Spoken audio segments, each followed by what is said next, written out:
करते हैं और समझेंगे बेसिकली कि पिछली क्लास की बकवास को मतलब कंटिन्यू करेंगे और आज की क्लास में हम लोग बकवास करेंगे एग्रीगेट डिमांड के बारे में। ठीक है, तो थोड़ा ध्यान समझना कि बेसिकली एग्रीगेट डिमांड क्या होता है। थोड़ा सा आज हम एक्सपेक्ट बात करेंगे, चैप्टर के अंदर साइंस में आएंगे।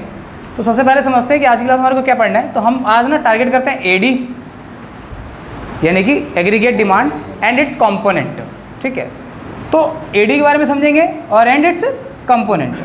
तो एग्रीगेट डिमांड के बारे में अगर मैं आपको सिंपल सा बताऊं तो मैंने आपको प्रीवियस क्लास में ही कहा था, आपको याद होगा कि जो एग्रीगेट डिमांड होता है वो नेशनल इनकम की तरह ही होता है। बट आपके दिमाग में क्वेश्चन आना चाहिए कि नेशनल इनकम जब हम लोग एस्टिमेट करते हैं तो there are 3 methods, output method, income method and expenditure method. Right, तो ये जो एग्रीगेट डिमांड है वो प्लान्ड होता है, तो इसके अंदर जो चीज़ें आएंगी वो एक्सपेंडिचर मेथड आता है पूरे का पूरा। कौन सा एस्टिमेशन आता है? एक्सपेंडिचर मेथड का।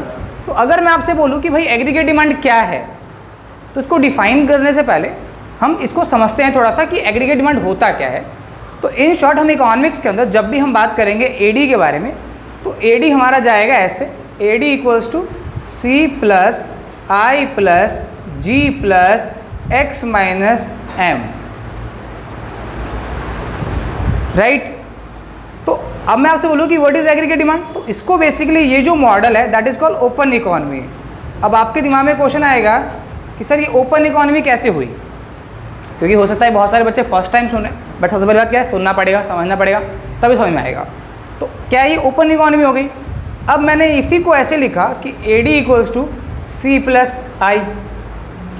मैंने इसी को कैसे लिखा कि A D equal to C plus I plus G. तो इसको मैंने क्या बोला? 2 सेक्टर मॉडल। इसको मैंने क्या बोला? 3 सेक्टर मॉडल। और इसको मैंने क्या बोला? ध्यान देना यहाँ पर, ये जो है ये है क्लोज्ड इकोनॉमी। अब क्वेश्चन ये है कि इसको हमने क्लोज्ड इकोनॉमी क्यों बोला? ये जो है हमारा ओपन इकोनॉमी, राइट, इसको हम क्या बोल रहे हैं? 4 सेक्टर मॉडल बोल रहे हैं। यानी कि जितने ज़्यादा मॉडल्स आएंगे उतने ज़्यादा हमारा पीछे, जितने ज़्यादा हमारे पास मॉडल आएंगे उतने ज़्यादा हमारे पास डेरिवेशन बढ़ जाएगी। तो अगर मैं आपसे कहूँ कि एज अ क्लास 12th का स्टूडेंट होने के नाते हमारे पास जो हमें पढ़ना है केवल क्लास 12th में, वो पढ़ना है A D equal to C plus I. ठीक है, तो ये होता क्या है? Open economy and closed economy. But आप नोटिस करना कि 2 सेक्टर मॉडल ये भी क्या है? Closed economy. बट आप ध्यान दो यहाँ पर कि ये जो क्लोज्ड इकोनॉमी है और ये वाली क्लोज्ड इकोनॉमी में फ़र्क है कि ये जो क्लोज्ड इकोनॉमी है ये विदाउट गवर्नमेंट इंटरवेंशन के है। अब क्लोज्ड इकोनॉमी का मतलब क्या हुआ कि लाइक इंडिया आप देख रहे हो है ना, तो अगर इससे बाहर हम एक्सपोर्ट इंपोर्ट कर रहे हैं है ना रेस्ट ऑफ द वर्ल्ड से, तो हमारा क्या हो गया? ओपन, हमने इकोनॉमी को अपने ओपन अप कर दिया है। बट उससे पहले कि हमारी इकोनॉमी ओपन अप नहीं है, इसे हमने क्या बोला? उसको क्लोज इकोनॉमी बोला। चलेगा? गुड। तो अभी आप क्या देख रहे हो? अब आप खुद सोच के देखो कि मैंने आपसे बोला कि भाई एग्रीगेट डिमांड क्या होता है। आप बोलोगे क्या होता है? तो मैंने कहा कि एग्रीगेट डिमांड जो होता है वो consumption expenditure and investment expenditure का सम होता है। मतलब वाओ यार, बेस्ट है। मैंने क्या बोला आपसे कि जो एग्रीगेट डिमांड होता है वो consumption expenditure and investment expenditure का सम होता है। अब ये जो कंजम्पशन एक्सपेंडिचर है, ध्यान देना, ये हाउस होल्ड का कंजम्पशन एक्सपेंडिचर है। किसका एक्सपेंडिचर है? हाउस होल्ड का कंजम्पशन एक्सपेंडिचर है। चलेगा? और ये जो आई है ये है इन्वेस्टमेंट एक्सपेंडिचर।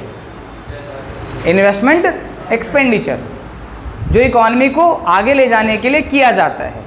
ठीक है, चाहे वो एक एंटरप्रेन्योर के द्वारा किया जा रहा हो, चाहे वो रोड, रेलवे, ट्रांसपोर्ट, कम्युनिकेशन, ये सारे अलग अलग टाइप्स के होते हैं, वो हम बाद में बात करेंगे। फिलहाल हमने अभी ये समझा कि एग्रीगेट डिमांड जो होती है वो क्या होती है।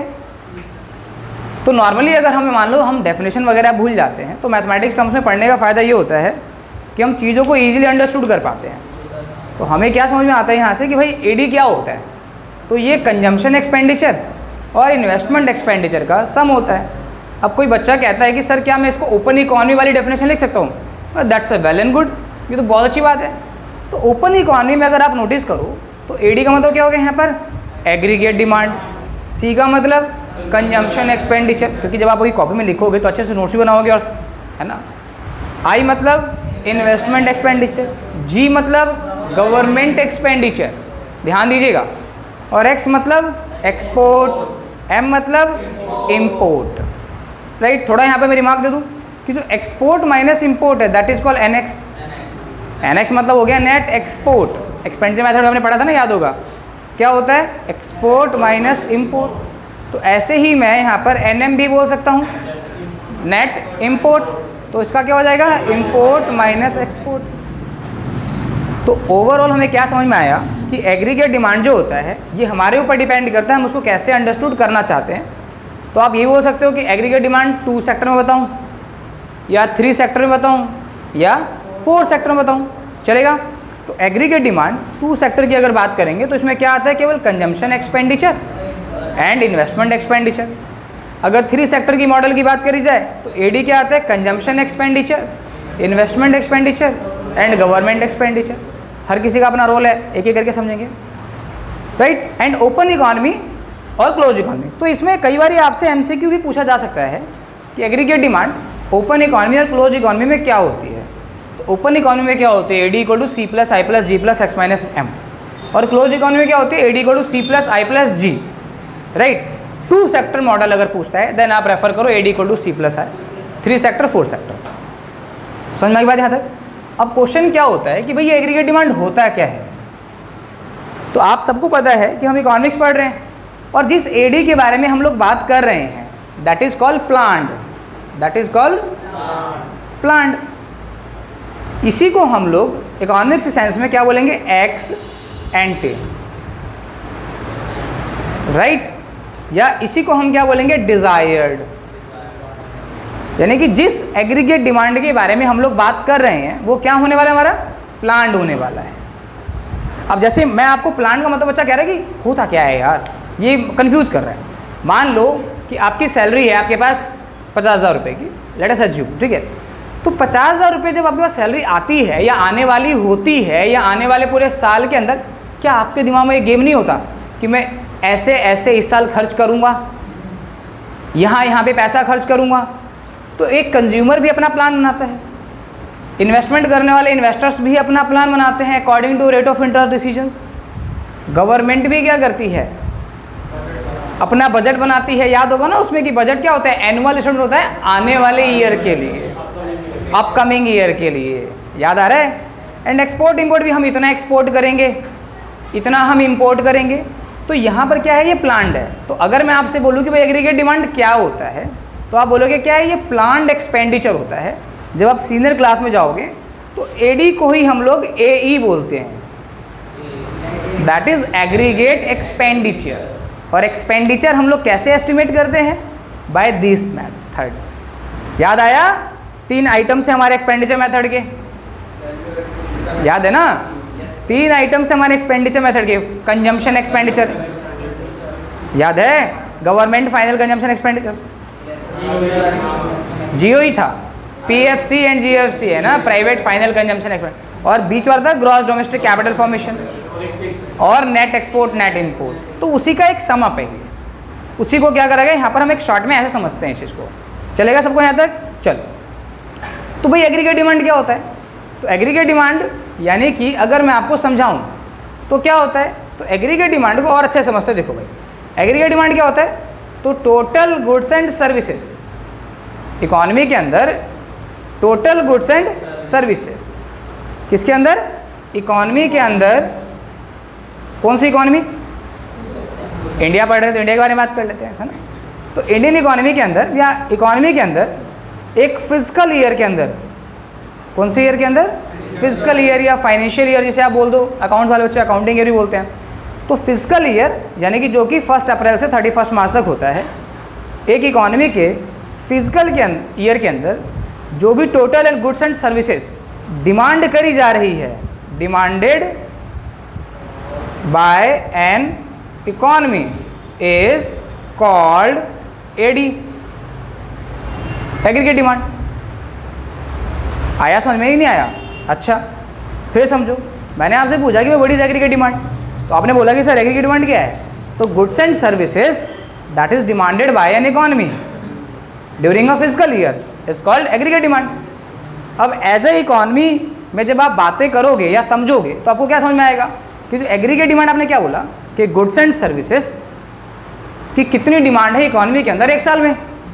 तो आप क्या करोगे, एक इकॉनमी में एक लेवल डिसाइड होगा ना कि लाइक जैसे कि 500 करोड़ या 3 लाख करोड़ या 5 लाख करोड़ या जो भी एक अमाउंट, हम तो क्या करेंगे, प्लान बनाएंगे।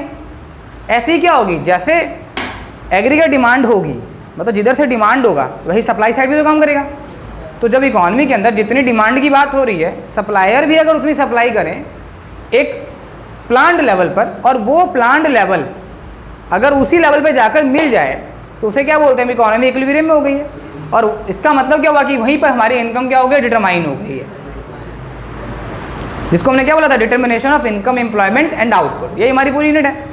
बट अभी तो हम एक बहुत सिंपल टर्म में बात कर रहे हैं। तो अभी हमने क्या सीखा कि एग्रीगेट डिमांड क्या होता है, it is the sum of the consumption expenditure and investment expenditure. Aggregate demand क्या होता है, during a physical year goods and services demanded by an economy, ऐसी एग्रीगेट डिमांड हमारा कहलाता है। बोलो यस और नो, राइट।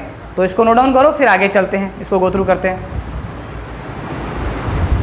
चलो, तो अभी तक हमने क्या बात करी, एग्रीगेट डिमांड के बारे में बात करी। तो हमें ये समझ में आ गया मोटा मोटी कि एडी क्या होता है, सी प्लस आई का सम होता है, और गुड्स एंड सर्विसेज जो भी इकोनॉमी के अंदर डिमांड की जा रही है ना, वो क्या कहलाते हैं, हमारे एग्रीगेट डिमांड कहलाते हैं। इन शॉर्ट अगर हम समझे तो। अब बात करते थोड़ा सा हम और, व्हाट इज एग्रीगेट सप्लाई। ठीक है, तो एग्रीगेट सप्लाई आप सोच के देखो कि आप कंज्यूमर कितना भी डिमांड कर ले, बिना सप्लाई के तो फुलफिल नहीं होने वाली है। अच्छा, जब मेरी बात समझ में आ रही है ना, मैं कहीं होता है ना कई बार कि 12th का बच्चा है तो मैं हायर क्लास का बच्चा सोचता हूँ, मैं बोलते बोलते पता नहीं कहाँ पहुँचता, तो बच्चे को फिर वो वापस कैच करना पड़ता है, भाई मैं गलत था तुम ही सही थे, है ना। तो फिर से बता रहा हूँ कि एग्रीगेट सप्लाई मैंने बोला, तो एग्रीगेट डिमांड क्या है, डिजायर्ड है। तो एग्रीगेट सप्लाई भी डिजायर्ड ही होगा। इफ इकॉनमी वांट्स कि हम इतनी क्वांटिटी डिमांड करने जा रहे हैं, देन सप्लाई भी तो प्लान करेगा ना, भाई मैं इतनी क्वांटिटी सप्लाई करूँगा। समझ में आ रहे हैं ना, रहे तो वो जो प्लान है, तो ये भी क्या है, हमारा प्लान है। तो एग्रीगेट सप्लाई क्या है, चलेगा कि नहीं। तो एग्रीगेट सप्लाई को ना हम डायरेक्टली कहते हैं इक्वल्स टू वाई। तो डायरेक्टली मैंने क्या कहा, इक्वल्स टू वाई। मतलब क्या हुआ इसका थोड़ा समझना। कहते हैं कि एग्रीगेट सप्लाई इकॉनमी के अंदर जितनी भी होगी।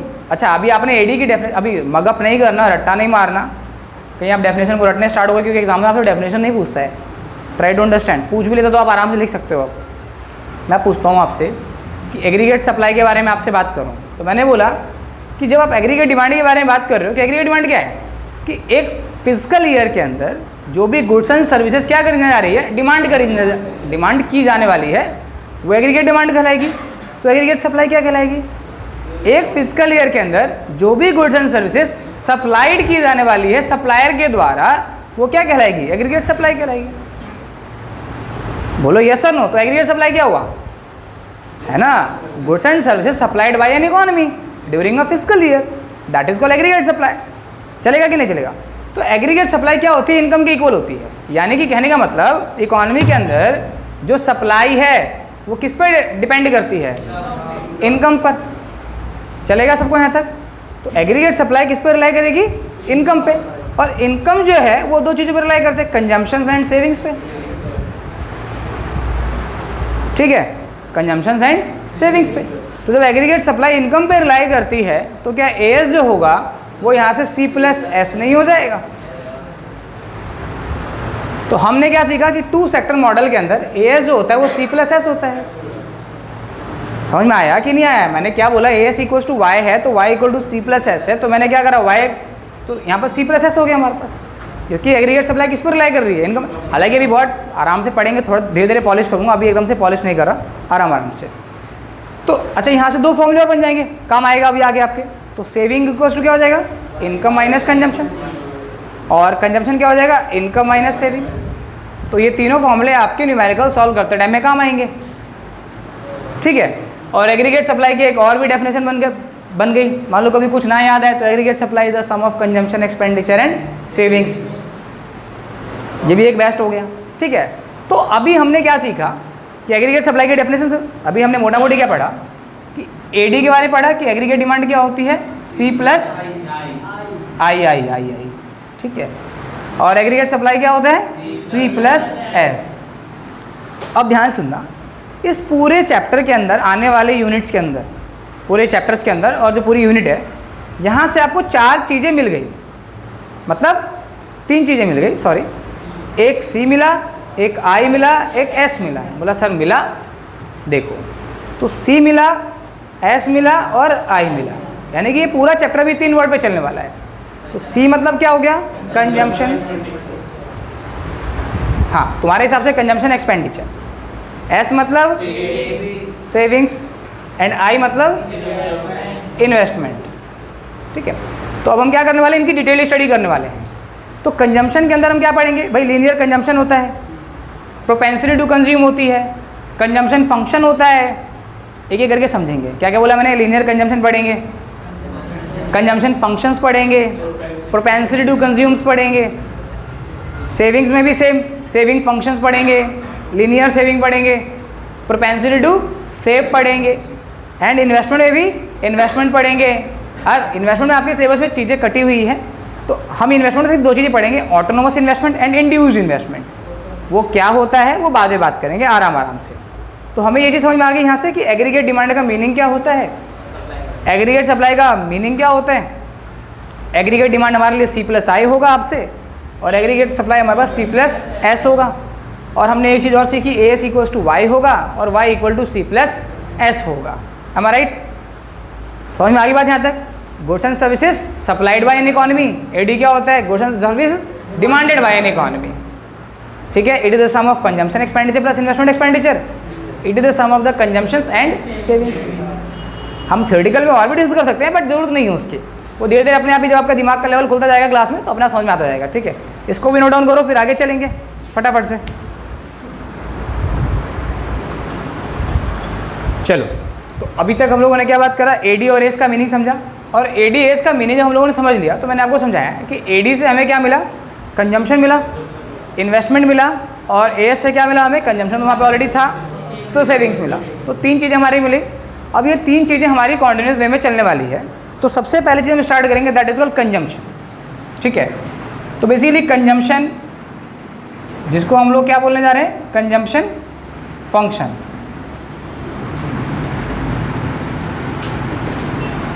अब क्वेश्चन नहीं उठता भाई कंजम्पशन फंक्शन क्या है। अब जो बच्चा आर्ट्स का होता है वो थोड़ा घबरा जाता है, मतलब घबराने वाली बात तो कुछ है नहीं, है ना, क्योंकि थोड़ा सा मैथमेटिकल टर्म आएगा तो मैथमेटिकल देख के थोड़ी हालत खराब होती है। तो मैथ, ये जो पूरी यूनिट है ज़बरदस्त मैथ्स है इसके अंदर, बट हम ज़बरदस्त मैथ्स के बारे में बात नहीं करेंगे, हम बहुत सिंपल सी मैथ्स के बारे में बात करेंगे। जहाँ भी डिफिकल्ट लगेगा उसको हम बहुत तोड़ देंगे, बहुत ईजी कर देंगे। ठीक है, क्योंकि मैथ्स बहुत आसान है, वो बात अलग है हमने पढ़ा कैसे है। तो कंजम्पशन फंक्शन है ना, देखो ध्यान से, तो अभी ना फंक्शन वर्ड भूल जाओ, केवल समझो कि कंजम्पशन क्या होता है। तो कंजम्पशन फंक्शन है, तो मैंने कहा C = F × में Y। ठीक है, अब समझो ध्यान से, ये जो C है ये कंजम्पशन है, और ये जो Y है ये इनकम है।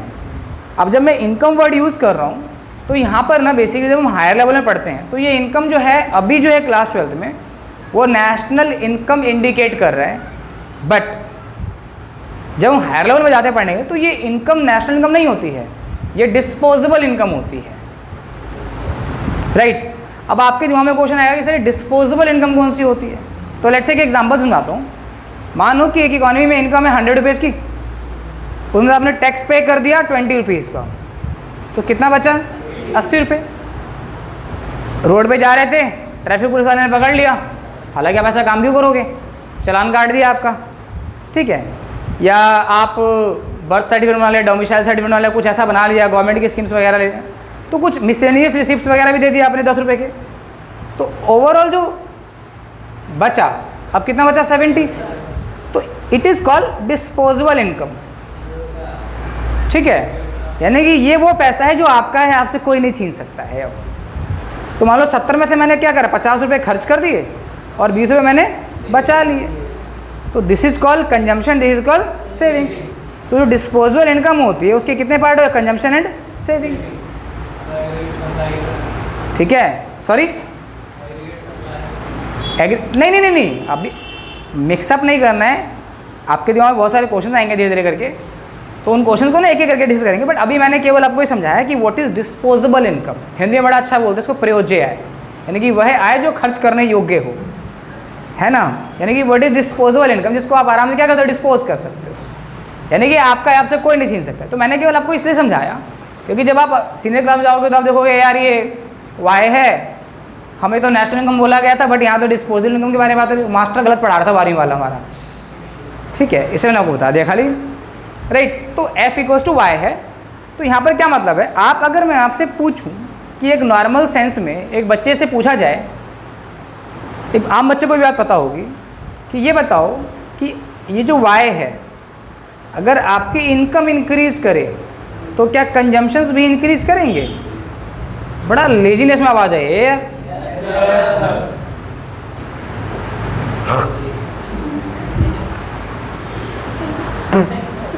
ठीक है, उसको मेरा लेजीनेस ज़्यादा पसंद आ गया, ठीक है, तो प्रोटीन मिल गया है ना।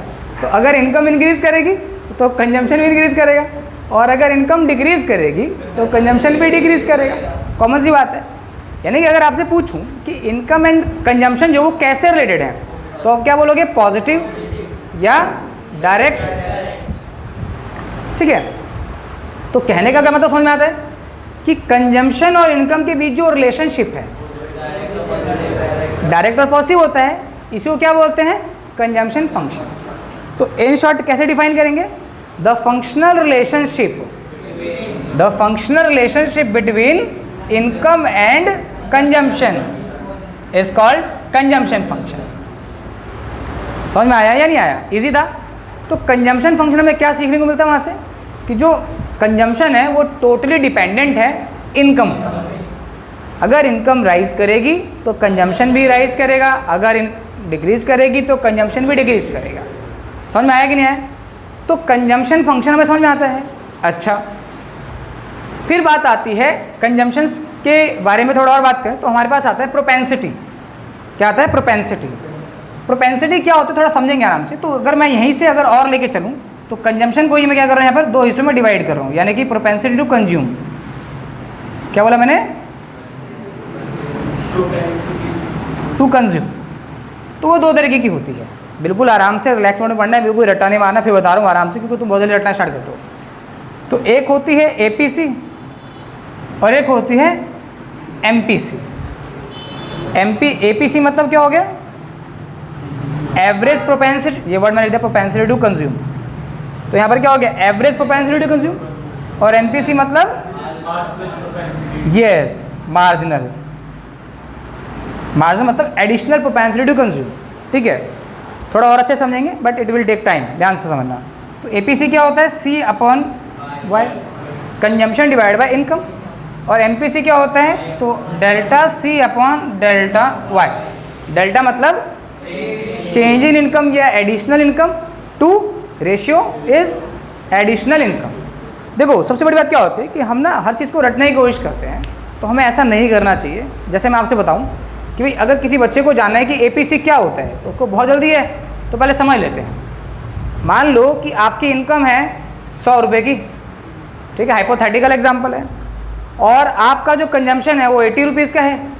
तो मैं अगर आपसे पूछूं कि भाई यहाँ पर एपीसी क्या होगा, तो आप बोलोगे सर बहुत आसान हो गए, तो 80 अपॉन 100 यानी कि 0.8 या 80%।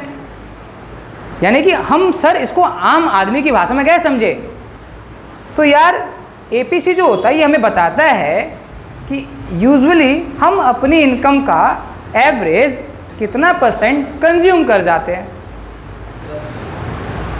तो कितना कंज्यूम कर जाते हैं, 80%।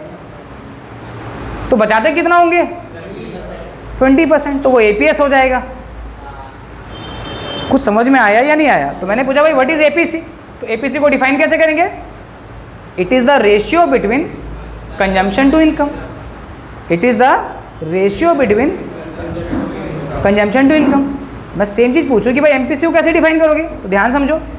अभी इनकम कितनी थी आपकी 100, कंजम्पशन कितना था 80, इनकम बढ़कर हो गई मान लो लेट अस अज्यूम कि 200। ये हाइपोथेटिकल है सारा का सारा, ठीक है, और कंजम्पशन भी बढ़ के हो गया 160। अब एक बच्चा कहेगा सर 160 क्यों, 150 क्यों नहीं, भाई मर्जी है, जितना आपका बढ़ाना है उतना बढ़ा लो, बट फिर ऐसे प्रैक्टिकली समझने के लिए। तो यहाँ पे डेल्टा सी, तो डेल्टा सी जो हो जाएगा वो क्या हो जाएगा, C1 माइनस सी, और डेल्टा वाई क्या हो जाएगा, Y1 माइनस वाई। तो C1 माइनस सी, C1 कितना 160 माइनस 80 180 आ गया, और ये कितना आ गया 100। अब ये मत बोलना कि सर यहाँ पर मैजिशियन वाली बात है कि सर आप तो जानकर ऐसा ला रहे हो, ऐसा कुछ नहीं है, बट दोनों की मीनिंग बहुत अलग है, ध्यान देना।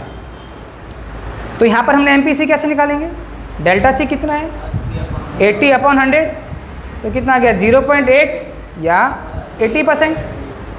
तो अभी भी एक बच्चा कहता है सर ये तो आपने समझाया कि ये तो हमें क्या बता रहा है कि हम अपनी एवरेज इनकम का 80% हिस्सा खर्च कर रहे हैं, ये क्या बताएगा। तो ये बता रहा है कि जब हमारी इनकम इंक्रीज करेगी तब हम कितना खर्च कर रहे हैं, है ना, फ्यूचर नहीं बोल सकते हैं। It show average consumption, it show additional average consumption, यानी कि अगर इनकम इतना बढ़ जाएगी तो इतना हमारा खर्चा भी बढ़ जाएगा।